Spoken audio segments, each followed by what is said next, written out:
Right, and yes, it's another video without an intro, which you know means it's just one of my random things that I've picked up. And well, you could already see them. This was one lot from a Japanese auction, and it just kind of felt interesting, so I put a very low bid on them and won. The delivery wasn't terrible either because, well, we'll find that one out later on. So whilst in terms of bulk, it's quite a lot. Yeah, in terms of weight, not so much. But yes, so these are, as you can probably tell, a bunch of Famiclones. So Nintendo Famicom clones. Usually, they're probably all using effectively the same chips, more or less. There's two types of model which we'll go into. But more or less the same code behind them has been used for many years.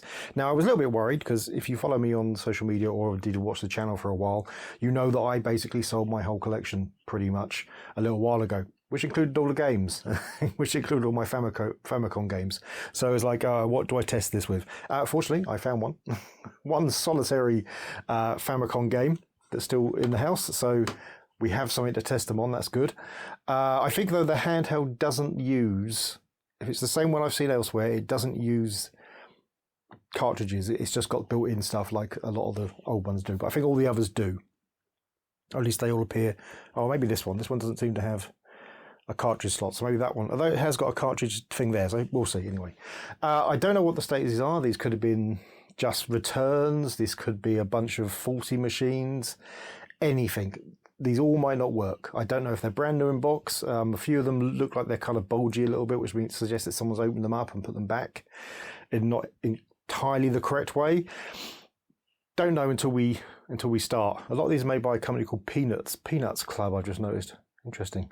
Anyhow, let's get started. We'll open up one by one and we'll try them out. They'll all come with really dodgy composite leads because these things all do. I've got a better composite lead plugged in so we can better try them out there. I'm going to guess they're all USB powered as well, because apart from the handheld, which I assume will be battery powered. So, well, let's get the handheld done first, because it is the weird one. So let's open it up. It's, oh, that is, yes, so this is what I was alluding to. That is I mean, it weighs basically nothing. I can just hold it on one finger like that.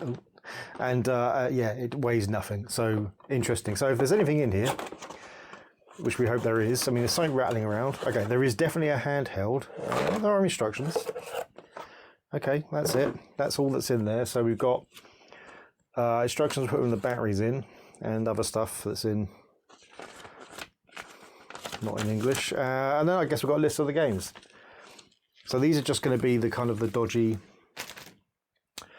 homebrew Famicom games that mostly, or possibly rip-offs of existing titles. Yeah, that is insanely plasticky, obviously. Very boxy. I'm assuming this is... Well, I'm guessing this hasn't been used then, because it's still got that over it. So there you go. You've got a little bit of ASMR there, I'll be taking that off. Really exposed speaker grill there. That is very dirty underneath that. Is that just that might just be the glue? It's a bit scratched, so maybe this has been put back together. Okay, well, it's turned off, which is good. I can't feel any batteries. I will undo this quickly and then we'll put some batteries in. Oh yeah, I didn't think there'd be batteries in there, otherwise that would have been twice the weight. Right. Oh. I have my oh, can we get that light on there? Battery daddy.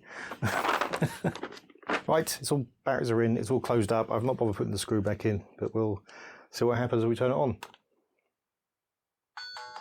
Oh, well, there we go.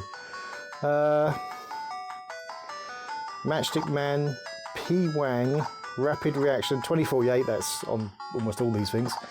Racing Car, Montezuma. Well, let's just try Montezuma, because that seems vaguely... Start, there we go.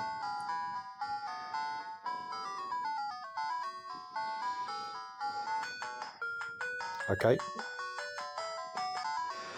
Interesting.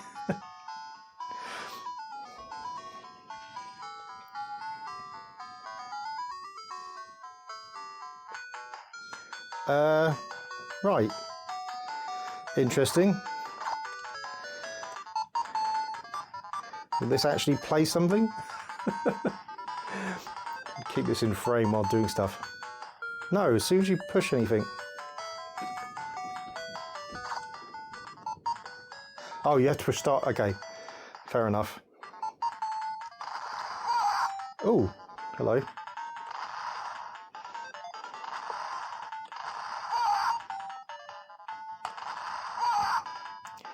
Fair enough. Very slow moving bullets.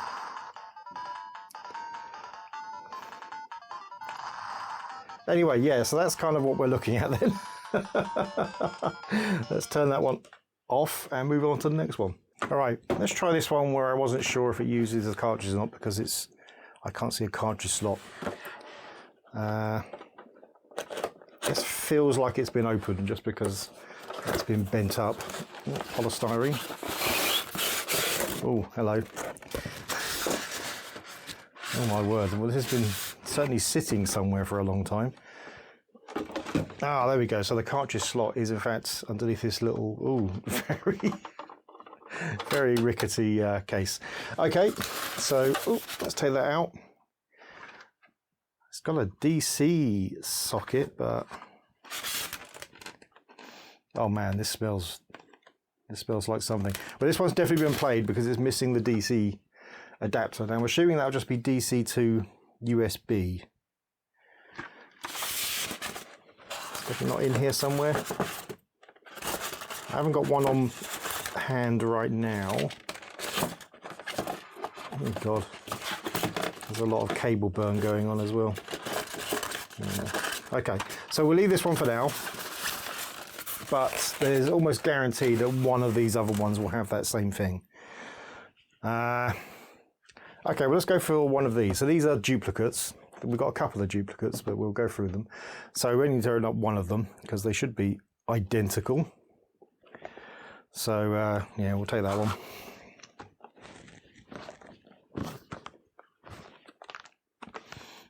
Well, it's had one bit of the sellotape taken off, so we assume this has been opened.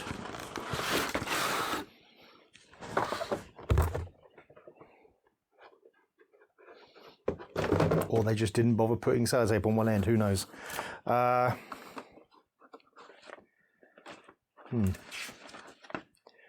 instructions again that I can't read. Very, I mean, these I will say though, these are heavier than that whole handheld console one, so that's something. They're kind of nice though, very Switch style colouring. Out you come. Tiny, very small. There's a little bit of weight. Oh, this has got the barrel. Okay, so this is good. Yes, okay, we have it. And it is indeed a USB to DC. So we could probably try the other one now as well then. So let's put that over there for now. And let's try the first one. I mean, these are all going to be identical anyway. But we'll try each one still. Right, so we'll try this one with the barrel jack from the other one.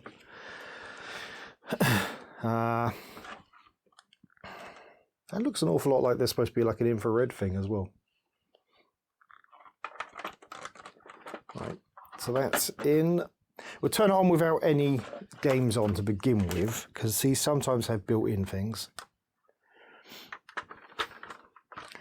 Right, let's go and find somewhere to plug that in. I may just leave it plugged in because as well as that one, there might be other ones that use the same thing.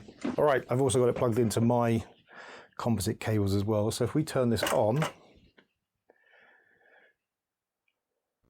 oh, well, we have something. A white screen, so this may not have built-in games. So let's find out. Let's put that in there. Hey, okay. So it works, but it does not have built-in games. Are we getting any sound? We are getting game audio. All right. Well, let's just give it a try, I guess. This is awful, as you can probably guess. But it's surprisingly not too uncomfortable, considering how small it is. Oh, it's very grubby. Really should have cleaned this first before using it.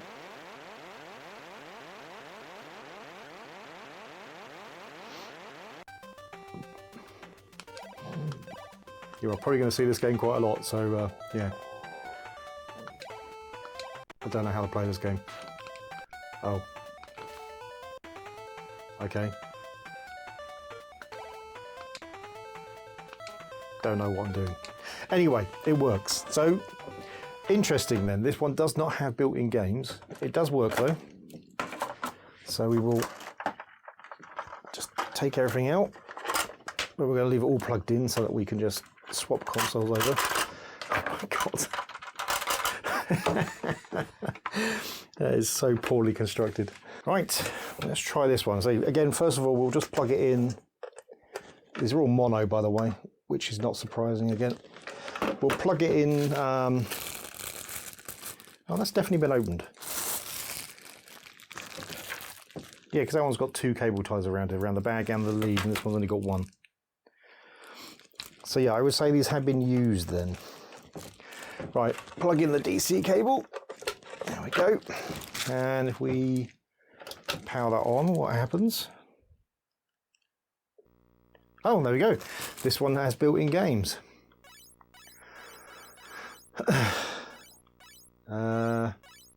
Oh, Cool Baby's one that pops up on a lot of these. Start, yeah.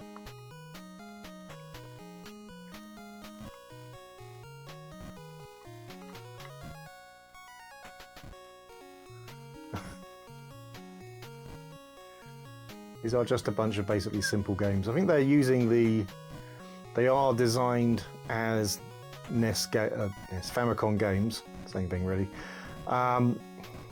just done by like unlicensed developers really. Oh, I died. So there you go. So I guess we'll try with the cartridge as well, just to make sure. And there you go, yes. The cartridge unit loads up the Famicom game. And it probably does a very good job of emulating it because, let's be honest, they've been doing these kind of clone Famicom things for a long time now. They've got the whole thing down pretty pat. So even the cheapness of these things, you're probably still going to get a fairly good Famicom experience out of it. Right, okay, well this one's closest, so we'll go here. Again, we've got two of these. One is pink, one is green, but they are the exact same console. Well, this one looks like it comes with a cartridge as well, so I didn't have to worry about finding this. I'm assuming that's a normal Famicom cartridge. We might have to try it on one of the other ones. Just to see. Okay, so we'll try the pink one, why not? Again, the box is a little bit bowed, which makes me believe it's been opened before. Oh, and yeah, and the manual has quite obviously just been kind of jammed in there, so yes, that's definitely been opened before.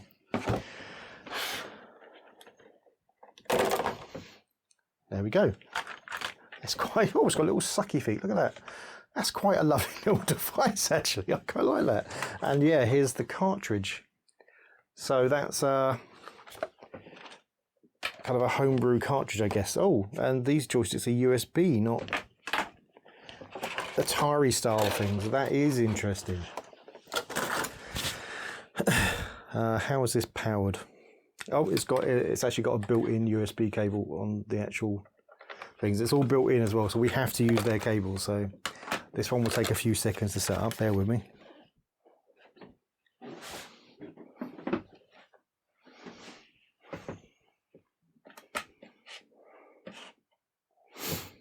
All right, well, you probably saw that.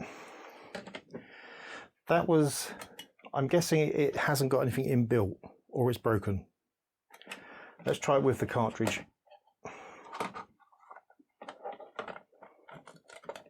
Oh, hello, that felt weirdly crunchy.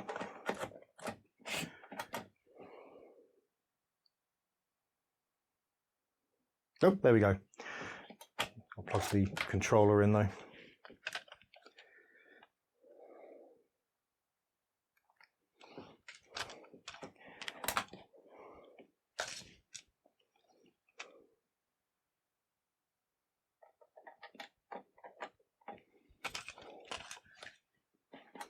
Right, there we go. We'll plug the controller in. I do kind of like the fact it's got covers over everything as well. Outrun. Okay, well, we've got to try Outrun. I'm sure it's not actually Outrun. No. It's Frogger. Where am I? I can't see where I am. Oh, I'm at the top. Okay. Well, that's mixing it up. Ooh. That's kind of interesting. Okay, you know what? I'll give it this. That's an interesting take on it. So it's like a prison break. It's also quite tough, but then Frogger kind of is. Oh, that one seemed unfair though.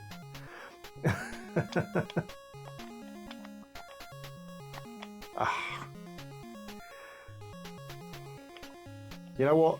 I'm going to give it its dues. This is not a bad game.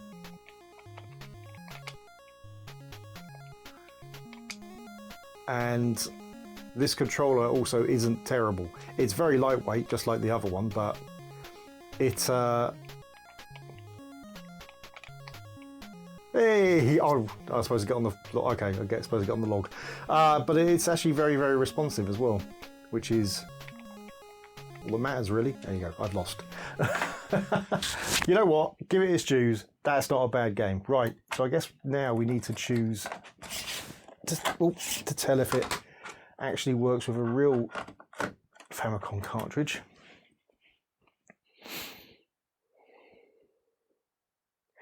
And yes, it does. There we go. That's good. Right. Okay, so let's quickly, first of all, unplug this. And we'll try out that cartridge in one of the other machines. Oh, by the way, very long lead. Nice long lead, but the distance between the USB and the audio cables, the video cable, was quite short, so I had to kind of pull that back a bit. But that's fine. That's what they're kind of there for, really, isn't it? Right. Let's get you out of the way quickly, and we'll plug you in. Oh, this one, by the way, also has what it says is an RF socket in the back, which is interesting. Yeah, I know you're going to be able to barely see any of this. Right, so let's put this in there and see if that works on there. No. It is a very thin board. Let's try some deoxit first though before we do anything. Well, other brand contact cleaner. But I suspect that because that's such a thin board, yeah. Or it's literally designed not to work on other machines, which is entirely possible.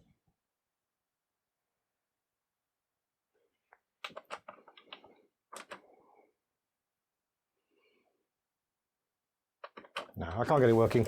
It might work if we tighten the board up a bit, but that's quite a thin board.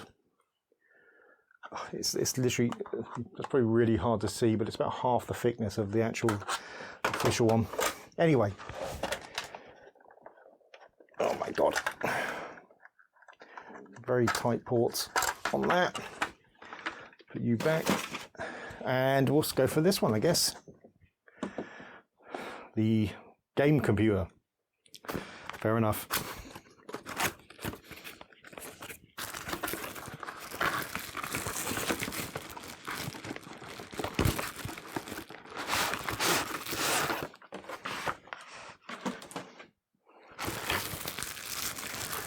Well, this is another Peanut Club one, and it's, let's be honest, exactly the same as the black one, just with a different box.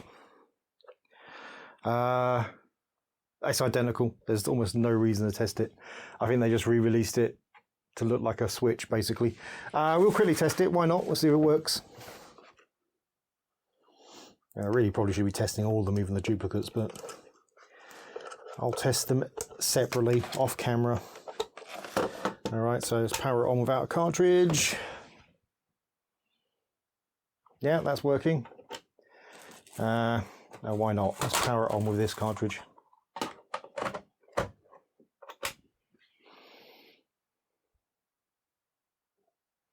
Oh, well, we got something at least. But yeah, so I would suggest that probably is that's just too thin. We'll plug it on with this one. Ooh, hello. Actually, that cartridge slot is a bit bowed. Let's try some contact cleaner first.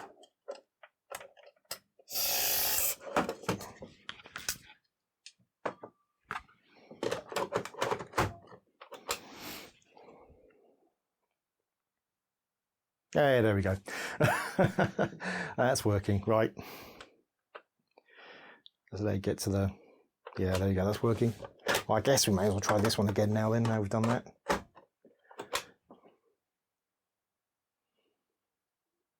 No. It's actually gone back to being a white screen. So, yeah. All right. There's two more to try. One more to try. The white one is plainly, on the left, is plainly just the white version of this console again, which is just a blue version of the other console. So we'll ignore that one and we'll just try this one. Oh yeah, this one is definitely being used. It's all over the shop. Oh, it's got a power lead. Oh, blimey. Okay. Yeah, it hasn't. I don't know if it originally came with internal stuff, but it definitely doesn't now. Yeah, we've got some manuals. It's a DC thing, and it is probably going to be 5 volts. I'm going to just use that, and it's just turned on. So I think that's going to work. So I won't have to use the dodgy power adapter. Looks like there's no built-in looks like there's no built-in games. Let's try it with a cartridge.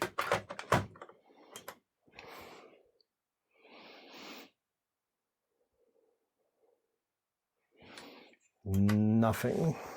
Oh, that's actually something I probably should have checked first. Oh, yep. We may just have blown this up. It's center negative. We'll try it with its proper proper power supply. There we go. That just goes to show you, always check the power supply, don't assume. Very strange though that in this day and age, because I presume this wasn't created that long ago, it still uses center negative. But it is working. I guess we try Final Fighter.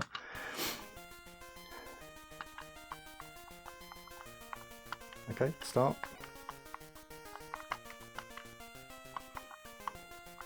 Oh.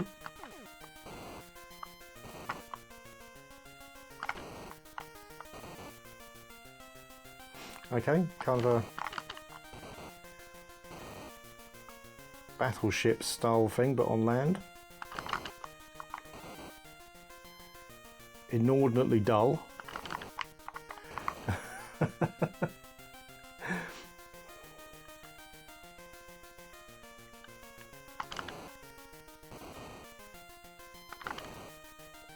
Yeah, I mean, it's something. Anyway, let's try it with this cartridge. Hopefully it wasn't directly feeding through to it and this isn't blowing up.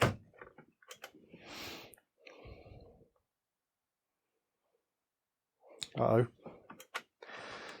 Let's try some contact cleaner.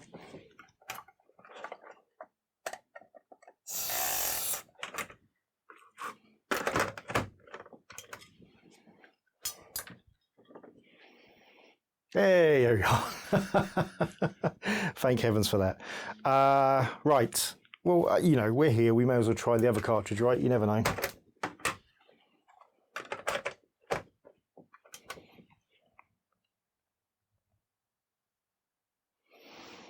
Oh, well, something.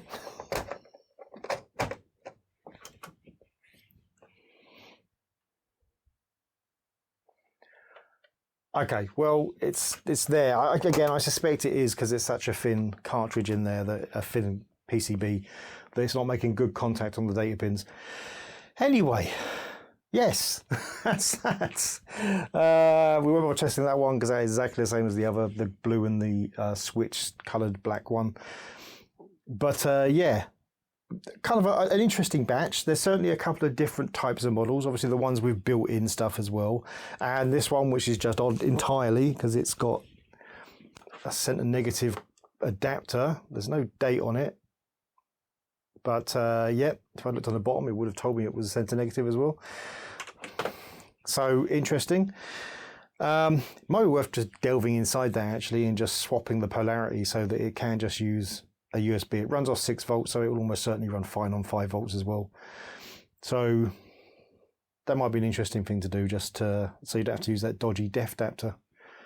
But yes, an interesting range of machines, all doing the same task, all almost certainly built using very similar technology.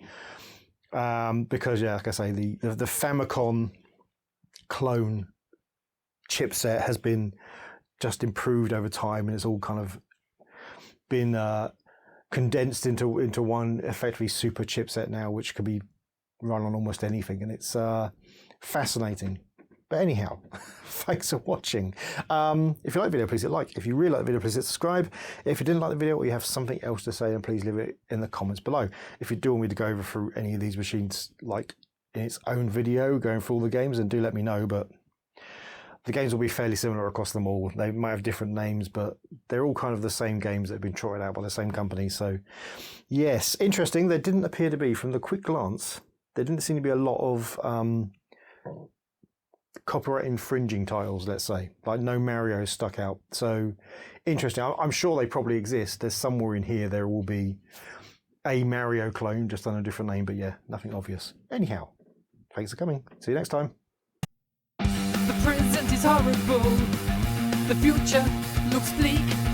Remember our childhood to get us through the week.